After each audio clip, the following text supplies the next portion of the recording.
एक साधु जी ने स्नान किया और पेड़ की ठंडी छांव में जाकर बैठ गए। उसी पेड़ पर एक चिड़िया थी और चिड़िया ऊपर बैठी है और आदमी नीचे बैठा है, तो स्वाभाविक है चिड़िया ने बाबा जी के मुंह पर गंदगी गिरा दी। मुंह गंदा, अभी नहा के आए और वो पेड़ की छांव में बैठी, चिड़िया ने मुंह गंदा कर दिया। अब बाबा जी ने तुरंत बड़े गुस्से में चिड़िया की तरफ देखा। वो महात्मा इतने तपस्वी थे कि उनकी दृष्टि पड़ते ही वो चिड़िया जलकर राख हो गई। संत को बड़ा अच्छा लगा, वाह, मैंने देखो जला दिया। तपस्याओं की शक्ति होती है।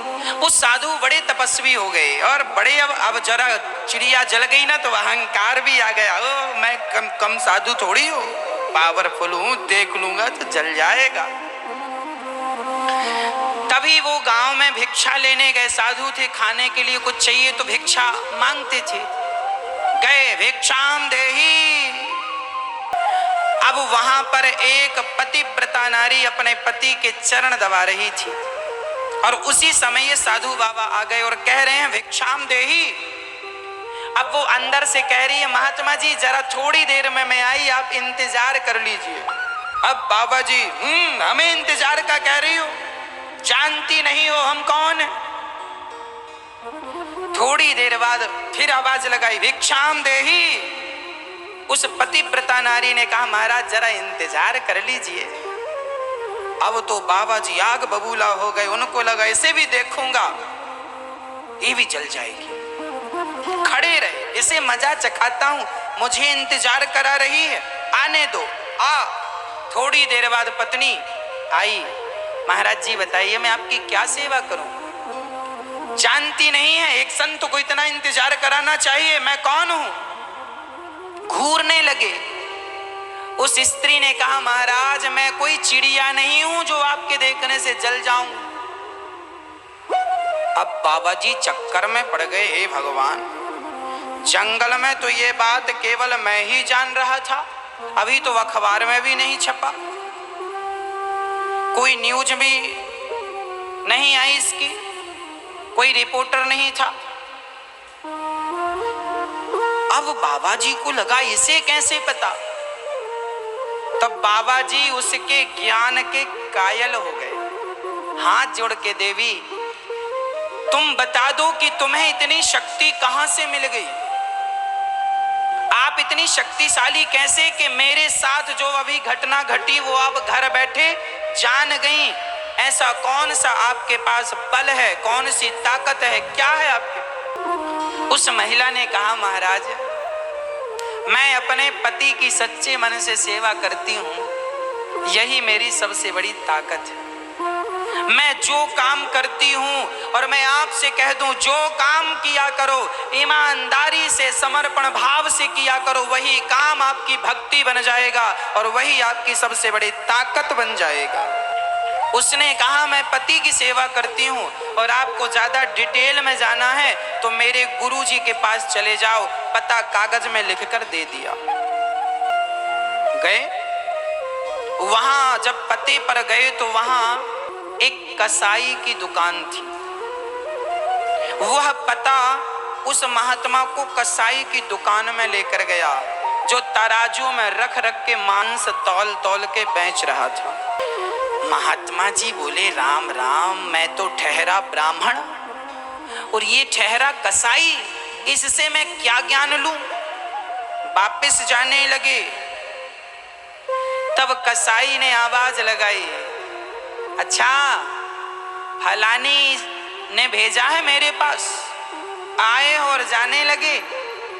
अब वो बाबा जी और चक्कर में पड़ गए, इस कसाई को कैसे पता कि मैं उससे मिलके आया हूं? अब तुरंत आए, कसाई ने अपना कपड़ा बदला और उनके माता पिता बैठे थे, उनके चरणों को दबाने लगे। तो ये महात्मा जी ने हाथ जोड़कर पूछा, ये बताओ कि आपको इतना ज्ञान कहां से आया कि आप कसाई का काम कर रहे हैं, मांस बेच रहे हैं? और आप इतने ज्ञानी हैं तो ये मांस क्यों बेच रहे हैं? कसाई ने कहा, देखो मैं मांस बेच रहा हूं, ये मेरी रोजी रोटी का साधन है, मैं किसी को मारता नहीं हूं। मेरे पुराने बाप दादों का काम था, मारते थे वो लोग, पर मैं किसी को मारता नहीं हूं। हाँ, मांस बाजार से खरीद कर लाता हूं और जीविका इसी से चलती है, चूंकि बाप दादों का काम है तो मांस बेच देता हूं, मैं काटता नहीं हूं, किसी को मारता नहीं हूं। तो फिर आपको ये शक्ति कहां से आई कि आप लोगों के बारे में जान जाते हैं? कौन कहां से आया है, क्या बात करके आया? तो ले गया अपनी कुटिया में, देखा तो उसके बूढ़ी माता और बूढ़े पिता बिस्तर पर लेटे थे और दोनों की ये बहुत सेवा करते, दोनों बिस्तर पे ही मलमूत्र करते थे।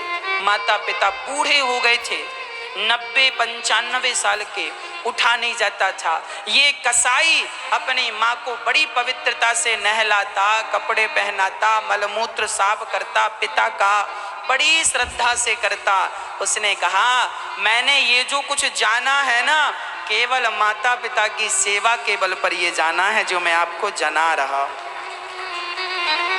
सच कहता हूं मेरी मां, यदि इस दुनिया में सब कुछ जानना चाहते हो तो सेवा करने लग जाओ। सोई जाने देह जेहि देहु जनाई, जानत तुम्ही हुई जाई। इसीलिए कहता हूं, जो अपने कसाई ने कहा मैं कसाई हूं पर हत्या नहीं करता, हाँ माँ बाप की सेवा करता हूं, माँ बाप के लिए मैं ये काम करता हूं। और माँ बाप जिस दिन मेरे शरीर छोड़कर चले जाएंगे तब मुझे तो पैसों की जरूरत नहीं पड़ेगी, तब मैं ये काम बंद करके मैं ईश्वर का चिंतन करने लग जाऊंगा। चिंतन करूंगा पर तुम्हारे जैसे पक्षी को जलाकर मारूंगा नहीं और अहंकार नहीं करूंगा कि मेरे पास किसी को भस्म करने की ताकत। मैं अपनी शक्ति का दुरुपयोग, अभी भी मेरे पास शक्ति है पर मैंने आज तक उसका दुरुपयोग नहीं किया। और ये शक्ति उस महिला को शक्ति मिली उसके पति की सेवा से, मुझे शक्ति मिली माता पिता की सेवा से। तुम भी किसी की सेवा करने लग जाओ, तुम्हें भी ईश्वर यही शक्ति प्रदान कर दे।